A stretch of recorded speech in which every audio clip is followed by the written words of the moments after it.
하나님이 누구신가를 알기 위해서 우리에게 어떤 말씀을 하고 계시고 또 하나님께서 어떤 뜻을 갖고 계신가를 우리가 알기 위해서 우리가 취할 수 있는, 우리가 할 수 있는 방법이 뭐가 있을까를 생각을 해보면, 과거의 구약의 시대의 사람들처럼 하나님께서 직접 선지자라든가 어떤 특정 인물을 선택을 해서 그 사람을 만나시고 직접 그 사람의 귀에 하나님의 뜻이라든가 하나님의 마음을 알려주시면은 그 사람은 또 하나님이 누구시고 또 무엇을 원하시는가에 대해서 알 수 있었을 거예요.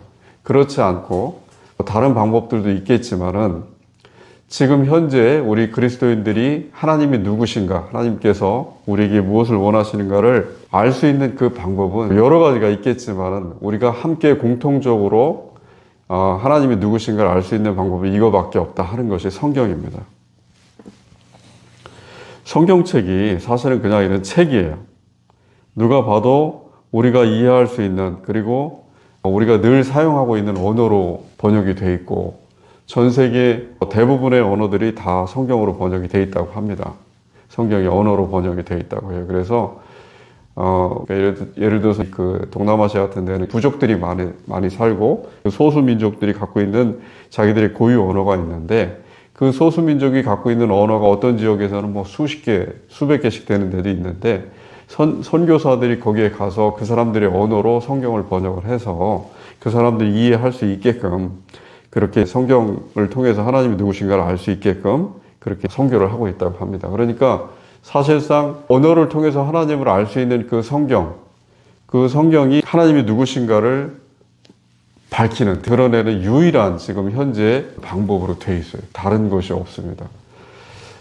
만약에 어떤 다른 매체라든가 예를 들어서 전통이라고 입으로 전달되는 말로 하는 그런 것들도 있는데, 그것도 하나의 어떻게 보면은 기록되지 않은 어떤 기록이죠. 똑같은 그런 의미이기 때문에, 그리고 그것은 의미가 자꾸 변질이 되고 바뀌기 때문에, 왜냐하면은 사람에 따라서 계속 입으로 전달이 되면은 글처럼 그렇게 고정되어 있는 것이 아니라서 조금씩 어떤 형태가 바뀌면서 의미가 바뀌기 때문에, 사실은 지금 우리가 갖고 있는 이 성경책 외에는 다른 하나님을 알 수 있는 방법이 없어요.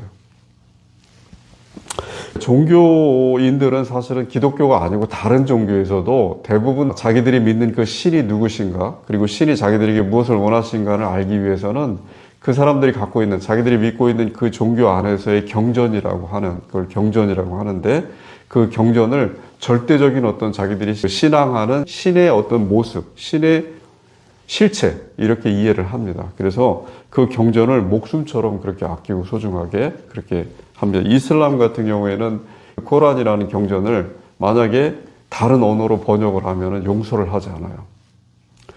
코란은 아랍어로만 쓰여져 있어야 되고, 영어라든가 다른 언어로 번역이 되면 안 돼요. 코란의 의미를 알기 위해서는 아랍어를 공부하고 코란의 의미를 배워야 돼요. 불교에서도 마찬가지예요. 불교에서도 한자에서 다른 걸로 변형했을 때에 그 한자의 의미가 정확하게 무엇인가에 대해서 중요하게 그렇게 접근을 하고 인식을 하고 있어요. 우리도 마찬가지입니다. 우리 그리스도인들도 기독교에서도 성경책에 대해서, 성경이 원래 쓰여져 있는 언어가 있어요. 신약은 이제 헬라어고 그리스어, 고대 그리스어입니다. 현대 그리스어는 아니에요.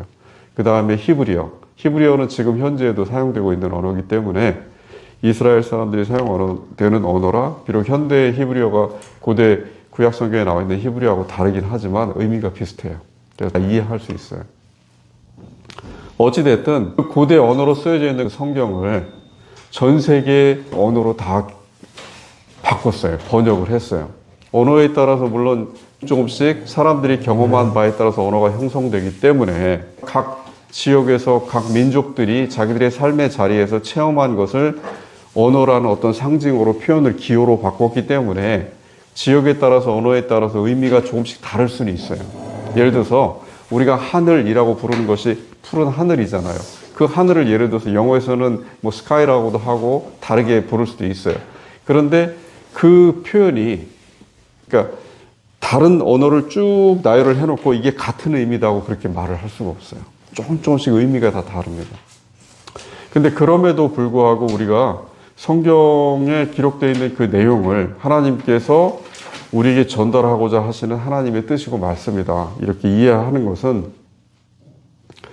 세밀하게 부분적인 것은 좀 다른다 하더라도 전체적으로 그 의미가 같기 때문에 그래요. 의미가. 그래서 어떤 언어로 번역을 하더라도 하나님께서 우리에게 이렇게 말씀하신다 하는 것에서는 서로 공감을 하는 거예요. 일본 사람이 성경책을 읽는 것과 오늘 본문에서 본 그 디모데후서를 읽는 것을 일본어로 했을 때는 1:1 번역이 안 되는 뭔가 다른 차이점들이 있지만 그럼에도 불구하고 우리가 공감하는 그 능력에서 한 인간으로서 그것이 있기 때문에 성경이 유효하게 계속해서 번역이 될 수가 있고 전 세계에 전파가 되고 있어요. 복음이 전파된다 하고 그렇게 우리가 이해하고 말하는 그 복음이 사실은 성경이에요. 성경에 나와 있는 그 내용이 왜 복음이라고 이야기를 하냐면은 성경 외에는 하나님을 알 수 있는 방법이 없기 때문에 하나님을 믿는 사람들이 하나님을 믿는 이유가 뭐겠어요? 자기 구원을 위해서 믿는데 그러면 자기 구원을 위해서 신의 뜻이 무엇인가를 알아야 되고 신이 인간에게 무엇을 원하시는가도 알아야 되고 또 직접적인 말씀을 하지 않더라도 신이 이 세상에 펼치고 있는 신의 뜻이 무엇인가도 우리가 헤아려서 밝히고 알아야 돼요. 그래서 하나님께서 직접적으로 명령하고 이렇게 해라 하는 내용 외에도 우리가 하나님의 뜻을 우리 스스로 헤아려서 우리가 스스로 자체적으로 어떤 조처를 해야 돼요.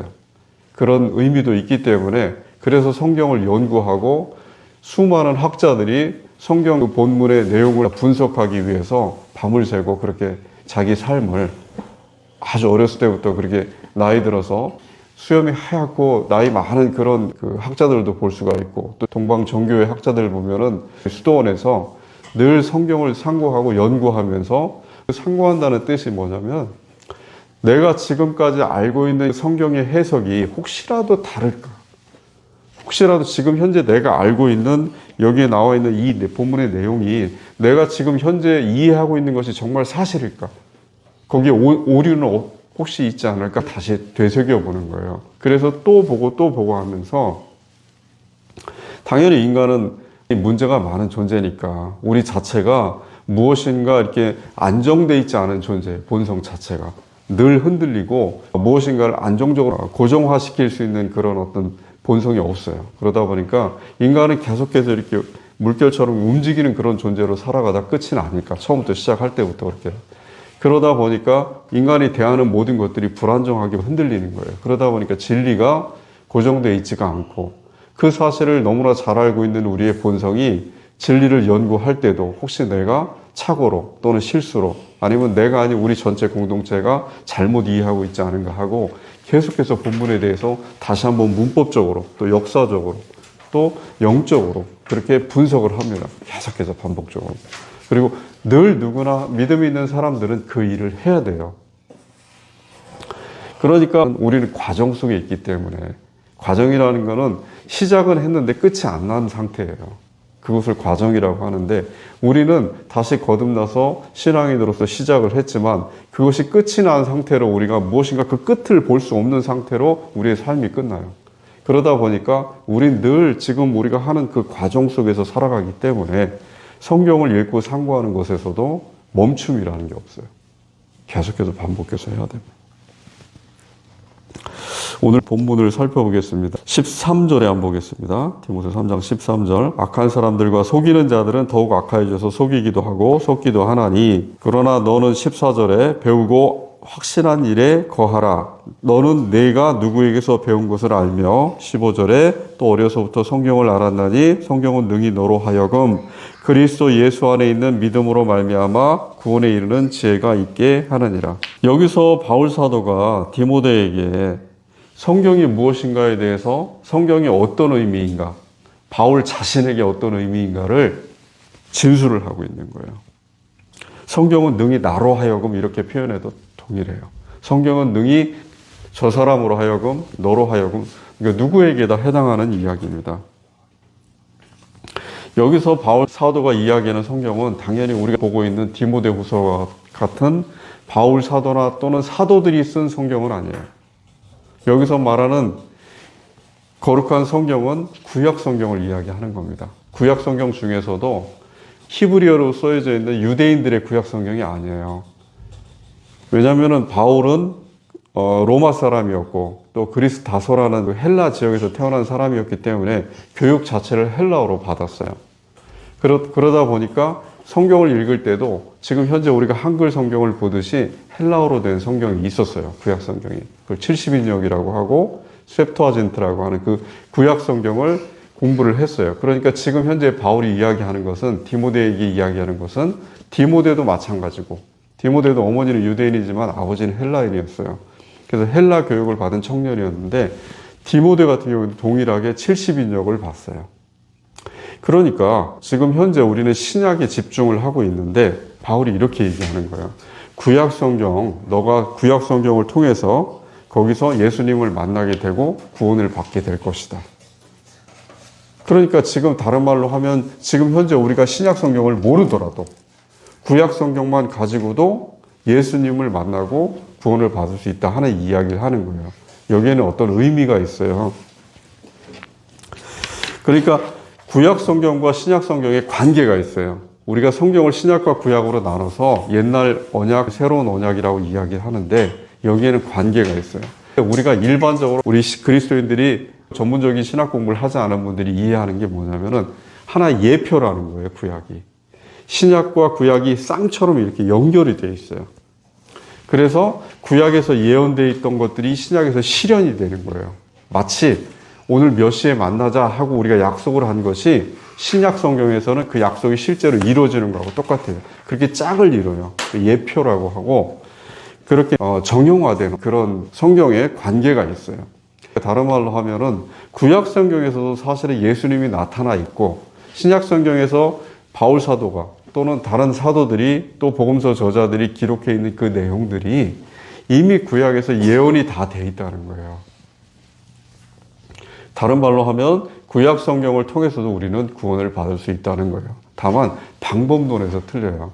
구약의 유대인들은 율법을 통해서 구약의 유대인들이 생각하는 24권, 우리는 지금 구약 성경이 39권이지만 원래 구약 성경은 24권이에요. 그 24권의 구약 성경을 읽을 때 유대인들이 첫 번째, 지금도 마찬가지고 지금 현재 이스라엘 사람들이 믿는 유대교에서도 마찬가지예요. 첫 번째 마음속에 떠오르는 건 율법이에요. 왜 그럴까요? 그러면 그리스도인들은 반대로 신약 성경을 읽을 때 첫 번째 마음에 떠오르는 건 뭘까요? 믿음이에요. 그 차이가 있어요. 둘 다 율법과 믿음이 두 개 다 자기 구원을 이루는 유일한 길이다 하는 것을 각각의 사람들이 그렇게 믿고 있기 때문에 그래요. 신약의 사람들은 믿음을 통해서 구원을 받는다. 구약의 사람들, 유대인들은 율법을 통해서 구원을 받는다 이렇게 생각하기 때문에 내가 믿고 있는 구약 성경은 율법의 성경. 그래서 마음속에서 율법이 떠오르는 거고 신약이 우리 그리스도인들, 현대 교인들이 생각할 때 신약은 먼저 떠오르는 것이 믿음이에요. 신앙이 있어야 구원을 받는다. 그것이 로마서에서 바울이 이야기하고자 한 요점이에요. 어찌됐든 구약 성경 자체를 우리가 현재 신약에서는 믿음의 이 전체 우리의 구원을 이룰 수 있는 유일한 길이다 하는 그 생각 때문에 구약을 만약에 외면을 하거나 우리는 구약에서 하나님을 발견할 수 없다 하고 생각을 하면 굉장히 잘못을 하는 거예요. 우리가 착오를 일으키는 거예요. 지금 바울이 이야기했듯이 디모데에게 이야기하듯이 구약 성경을 통해서도 우리는 하나님의 뜻을 알 수가 있고 그 다음에 계속해서 16절에도 나오잖아요. 모든 성경은 여기서도 구약 성경입니다. 하나님의 감동으로 된 것으로 교훈과 책망과 바르게 함과 의로 교육하기에 유익하니 이는 하나님의 사람으로 온전하게 하며 17절이 핵심이에요. 구약 성경만으로도 하나님의 사람이 온전하게 될 수 있다는 거예요. 모든 선한 일을 행할 능력을 갖추게 하려 함이라. 그런데 지금 현재 신학자들이 공통적으로 생각할 때 그리스도인들이 전체적으로 동의하는 바가 뭐냐면 만약에 신약 성경이 없다면 우리는 예수님을 만날 수 없었을 것이다. 십자가에 달리시고 부활하신 예수님을 만날 수 없을 것이기 때문에 그럼 우리 자신이 지금 현재 이스라엘 사람들이 실패했듯이 우리도 예수님을 만나지 못하면 유대인들처럼 구원을 이루지 못하고 실패할 가능성이 크다 하고 그렇게 동의를 할 거예요. 대부분의 사람들이. 그러니까 지금 현재 바울이 이야기하는 바와는 다른 내용이죠. 어떻게 다르냐면은 구약 성경은 기록되어 있는 문자로 기록되어 있는 그런 성경이었어요. 하나님의 말씀이었어요. 바울이 지금 이야기하고 있는 거는. 근데 바울은 기록되지 않은 성경을 만났어요. 당연히 다메섹 도상에서 만난 예수님이죠. 그리고 예수님의 말씀이 바울의 마음속에 기록되지 않은 살아있는 말로 그렇게 전달이 됐어요. 그리고 입으로 우리가 이야기하는 이 목소리, 음성이 아니더라도 마음속에서 울림으로, 그걸 지금 오늘 본문에 나와 있는 영감이라고 하는데, 마음속에서 우리에게 우리의 생각을 바꿔주시는 거예요. 우리가 마음속으로 생각을 하면은 그 생각하는 과정 속에서는 우리는 계속해서 우리 입으로 말하는 것과 동일한 그런 작용을 해요. 언어 작용을 해요. 마음속에서 생각을 할 때도. 그런데 마음속에서 떠오르는 생각을 성령 하나님께서 내가 의지하는 생각이든 내가 의도한 거든 또는 내가 추구하는 거든 무엇이든 간에 내 것이 아닌 하나님의 것으로 바꿔요. 그래서 마음속에서 내 생각을 무엇인가 내가 의도하지 않았는데도 불구하고 이런 것 같아 저런 것 같아 이거구나 저거구나 하고 깨닫게 해주셔요. 그것이 뭐냐면 오늘 바울이 이야기하는 영감이에요. 그 테오프네마토스라고 얘기하는데 이것이 뭐냐면 하나님께서 영으로 이렇게 불어주시는 거예요. 하나님께서 인간을 창조하실 때 아담과 하와를 창조하실 때 흙으로 아담을 짓고 그 코에다 생기를 불어넣어 주셨어요. 그 히브리어로 루아흐라고 하는 그 숨, 호흡 이런 그 단어인데 동일해요. 같은 의미예요. 하나님의 영이 우리에게 불어넣어진다는 얘기예요. 직접적으로 우리가 인식할 수 있는 표현으로 바꾸면은 우리 마음속의 생각이 우리의 생각이 아니고 하나님의 생각으로 바뀐다는 얘기예요. 그게 영감이에요. 그러니까 내가 내 생각으로 글을 쓰는데 내 생각으로 글을 쓰는 게 아니고 하나님께서 내 머릿속에 들어와서 내가 생각나는 것이 내 생각이 아닌 하나님의 생각으로 글을 적게 하는 거예요. 그러다 보니까 우리 이제 장로교죠. 다른 교단에서도 마찬가지 비슷합니다. 성경에 오류가 없다고, 성경이 완전한 하나님의 말씀이라고 그렇게 믿고 있는 다른 성결교나 감리교나 다른 교단들도 마찬가지예요. 어떻게 생각을 하냐면 축자 영감이라고 해요. 글자에 따라서 하나님께서 그러니까 우리가 한자 한자 글을 쓸 때마다 하나님께서 마음속에 어떻게 쓰라 하는 것을 쓰게 하셨다는 거예요. 그게 축자 영감이라는 거예요. 그렇게 하다 보니까 성경은 인간이 만약에 우리가 불완전한 인간이 썼으면은 우리의 마음속에 생각나는 대로 썼으면 그 성경 자체가 늘 불완전한 상태에 있을 텐데 하나님께서 완전하신 하나님께서 글을 써서 남겨놓으신 거기 때문에 우리가 그 글을 읽으면서 뭔가 의심이 들고 마음속에서 반감이 들고 또는 그걸 경시하려는 태도가 나타난다 하더라도 그 성경의 가치는 유지가 된다는 거예요. 그게 지금 오늘 바울이 17절에서 얘기하는 너를 온전하게 한다는 뜻이에요. 그러면 여기서 우리가 중요한 교훈을 하나 알게 돼요. 현재 성경의 무호성이라든가 영감이 과연 전체적으로 우리가 읽고 있는 성경이 흠도 오류도 전혀 없는 완전한 상태의 하나님의 말씀의 어떤 전체 총체인가 하고 그 의문이 계속해서 들고 많은 사람들 사이에서 거기에 대해서 논쟁이 있어요. 성경의 이 무호성, 무호라는 것은 오류가 없다는 뜻인데 그것을 인정하지 않아요. 성경은 사람이 쓴 책이다 이렇게 주장을 합니다. 다만 하나님께서 그 사람에게 그 사람이 하나님을 믿는 그 믿음이 있는 사람이 글을 썼기 때문에 의미가 있고 가치가 있다 이렇게 주장을 하는 거지 그것을 종교적 경전 그러니까 절대 신성시해야 되는 하나님의 말씀에 담겨져 있는 굉장히 중요한 책이다 이렇게 인정을 안 해요. 그런데 나름대로 그 사람들이 하는 주장에는 우리가 그걸 인정하지는 않지만 설득력 있는 주장들이 상당히 많이 있어요. 왜냐 우리 개혁신학자 중에서도 그런 사람들이 있어요. 그렇게 주장하는 사람들이 있어요. 그러니까 성경에 오류가 없고 하나님께서 우리의 마음속에 감동을 주셔서 영감을 주셔서 영적인 감동을 주셔서 그 글을 하나님의 뜻에 쓰게 했다 하고 주장하는 사람들 중에서도 그렇게 근본주의 신앙을 가진 분들 중에서도 그래도 성경 전체가 하나하나 모든 것이 다 하나님이 기록하게 하신 것은 아니다. 차이가 이렇게 있다. 그러니까 핵심적인 게 있고 부수적인 게 있다 이렇게 주장을 해요. 근데 어찌됐든 기본적으로는 사람의 생각으로 쓰여져 있는 글이 아니고 우리가 지금 보고 있는 이 생각이 마치 표현 자체로는 바울이 말을 하듯이 그렇게 써 있지만 사실은 바울의 마음속에 하나님의 영이 들어가서 바울의 생각이 아닌 하나님의 뜻으로 의도적으로 뭔가 목적을 위해서 성경은 한자 한자도 목적이 없는 글이 없어요. 우연히 쓰여진 게 없기 때문에 그렇게 의도적으로 하나님께 쓰셨다 이렇게 주장을 하는 겁니다. 그것을 이제 원리주의라고도 하고 근본주의라고도 하는데 사실은 문제를 많이 일으켜요. 왜냐하면은 우리가 살아가는 현실 속에서 마주치는 우리의 경험적인 발견과 충돌을 해요. 이 근본주의가.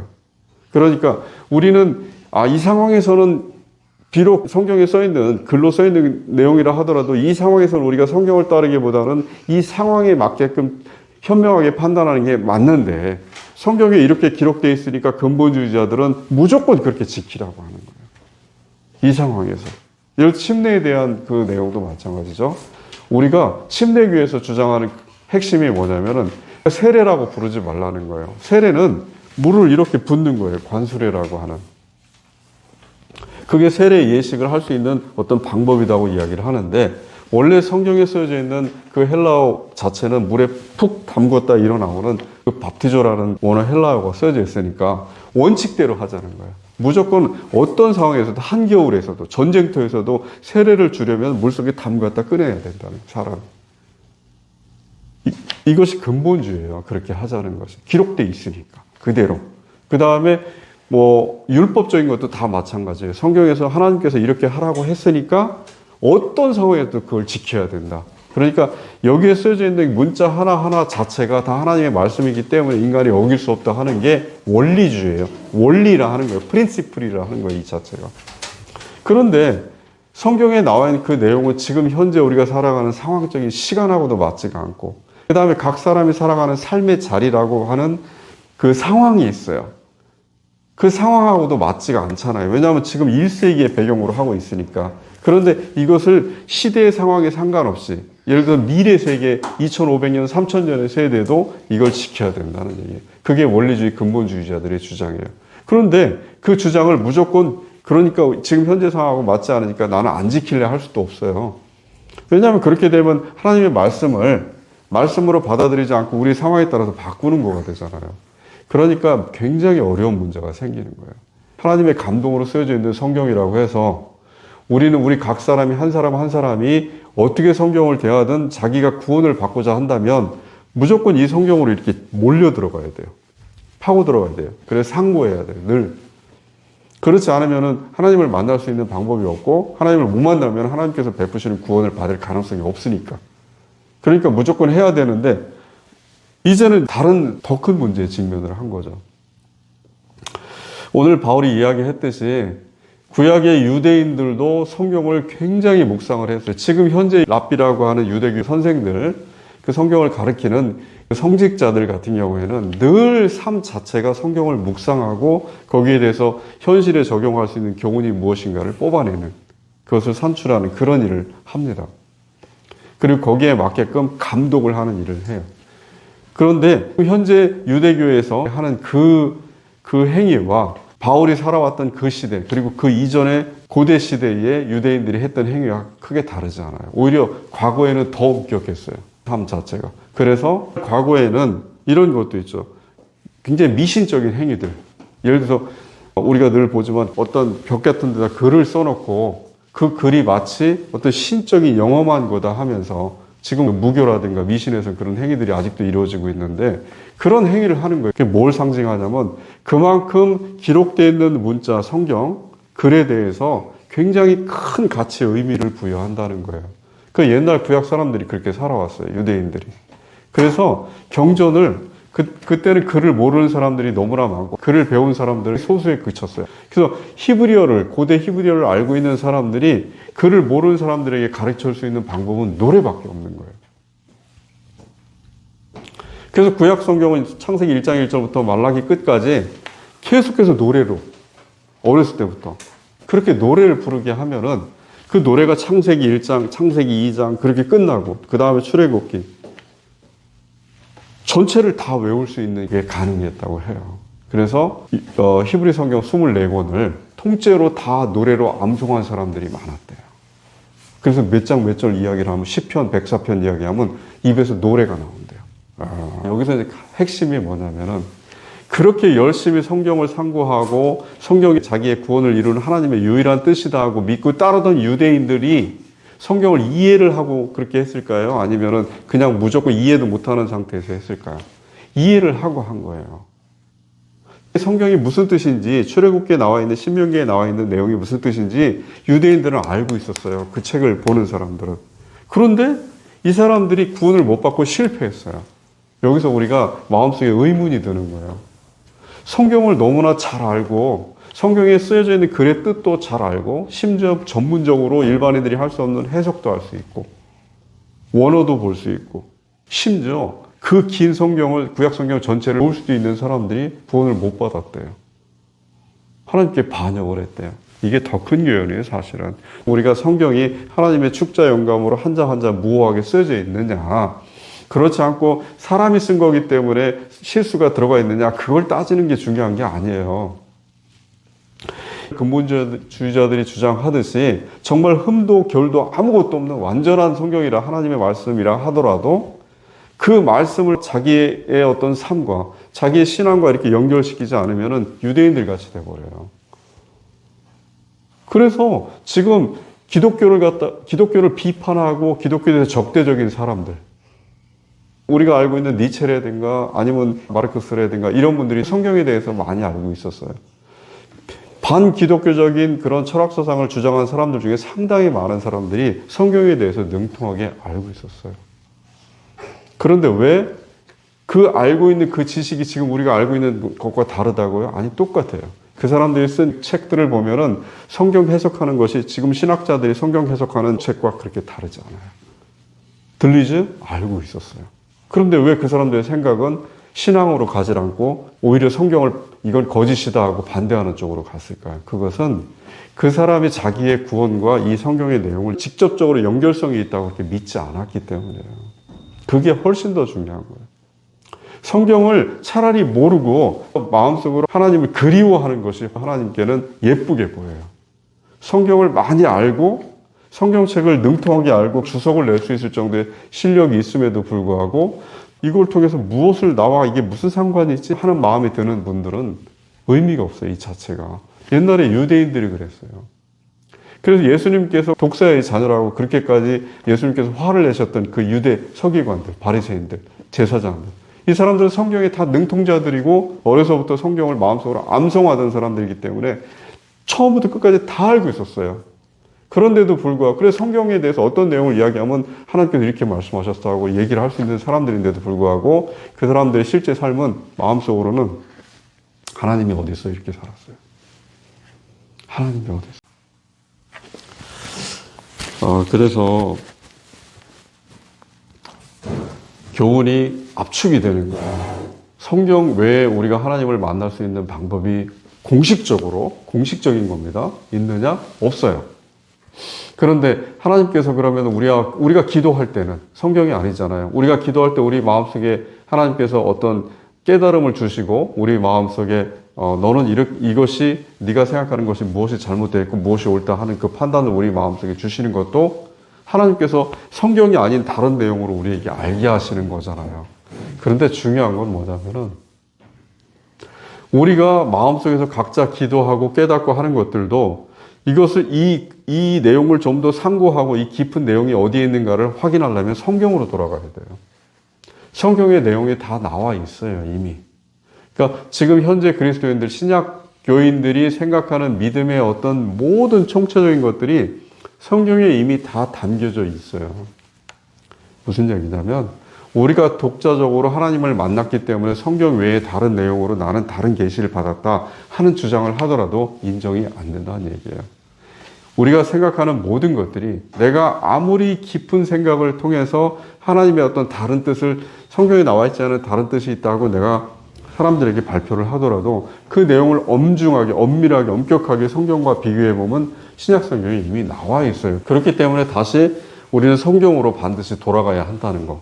성경 외에는 다른 우리가 하나님을 알 수 있는 방법이 전혀 없다는 거. 그리고 또 하나, 성경을 아무리 많이 알아도 성경을 아무리 많이 공부하고 날마다 이것을 하루에 50장씩, 50장이면 보통 4시간 정도 걸립니다. 읽는 데만. 그렇게 성경을 읽고 묵상하고 한다고 해도, 그래서 심지어 유대인들처럼 그 전체 내용을 다 암송을 한다고 해도 그게 내 구원과 상관이 없다고 생각하는 사람은 하나님이 어디 있어 하는 마음이 늘 끊임없이 들어요. 그러면 유대인들처럼 그 사람의 삶을 변화시키지 않아요. 삶을 변화시킨다는 얘기는 생각을 바꾸게 하고 생각이 바뀌었으니까 행동도 바뀌는 거예요. 생각은 바뀌었는데 행동은 그대로다 하면은 그것도 거짓이에요. 누가 그런 짓을 했냐면 바리새인들이 그렇게 살았어요.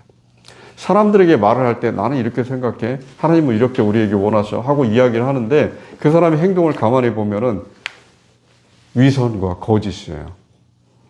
윤리도 없어요. 그런 삶을 살았기 때문에 예수님께서 너는 왜 너의 마음속에, 네 마음속에 하나님을 믿는, 나를 믿는 그 마음이 없으면서 왜 있는 것처럼 그렇게 거짓을 하느냐 하고 화를 내셨어요. 바리새인들이. 성경에 능통한 사람들에게. 예수님을 계속 자극해서 예수님께서 성경에 나와 있는 내용을 혹시라도 모르는 게 있을까? 실수할까? 그럼 트집을 잡아서 종교 재판을 걸기 위해서 예수님께 계속해서 시험을 하던 그 능통한 사람들이 그렇게 한 거예요. 여러분, 법을 많이 아는 사람들이 법을 지키지 않아요. 법을 다 사법고시를 붙기 위해서, 합격하기 위해서 민법, 형법, 형사소송법 다 외워야 돼요. 거의. 달달달 암기해야 돼요. 그리고 그거 이해하고 해석해야 돼요. 그런데 그 사람이 지켜요? 안 지키죠. 왜 안 지켜요? 그 안에 나와 있는 그 조문이 중요하다, 가치 있다고 생각을 안 하기 때문에 안 지키는 거예요. 내 삶과 상관이 없다. 그게 아무리 다른 사람들이 가치 있고 중요하다 하더라도 나는 내가 추구하는 것이 더 중요하다 하고 생각하는 사람들은 그걸 깨버려요. 안 지켜요. 그래서 법을 안 지키는 거예요. 똑같아요. 이게 진리니까 진리의 길을 가라 하고 성경에 쓰여져 있다 하더라도 이 진리가 나하고 상관이 없다는 생각이 들면은 하나님이 어디서 하는 마음이 먼저 들어요. 이게 경전이라 하더라도 나하고 무슨 상관이 있어? 그래서 더 중요한 거는 뭐냐면은 지난 시간에도 제가 말씀드렸죠. 우리가 성경을 읽으면서 성경에서 무엇인가를 발견하기 위해서 그렇게 성경을 읽는 것은 두 번째 단계예요. 첫 번째 단계는 뭐냐면은 내 마음속에 하나님을 믿는 믿음이 생겨야 돼요. 믿음이 생기는 건 어디서 시작되냐면 내 결단에서 시작돼요.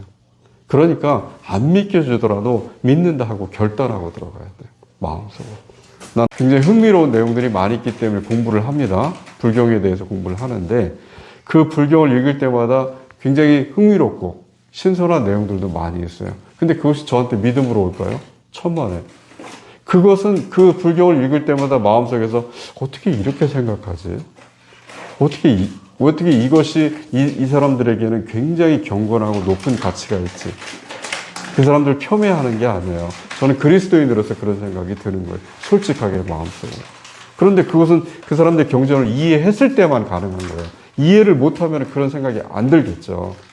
그래서 마찬가지로 성경을 아무리 읽고 이해한다 하더라도 마음속에 신앙이 없으면 무의미한 거예요. 그건 성경을 읽는 게 아니고 그냥 하나의 인문학 책을 읽는 거예요. 굉장히 중요합니다. 그래서 믿음 달라고 기도하셔야 돼요. 첫 번째요. 그리고 나는 믿습니다 하고 그 의지대로 본인이 직진해서 나가야 돼요. 그게 두 번째. 그 다음에 성경을 읽고 성경이 우리에게 주는 감동에 따라서 하나님의 말씀으로 받아들여서 자기의 삶을 온전하게 하는 게 마지막 단계예요. 꼭 그렇게 신실된 그리스도인으로 살아가는 우리 프라임교회 교인들 되시기를 주님의 이름으로 축원드립니다.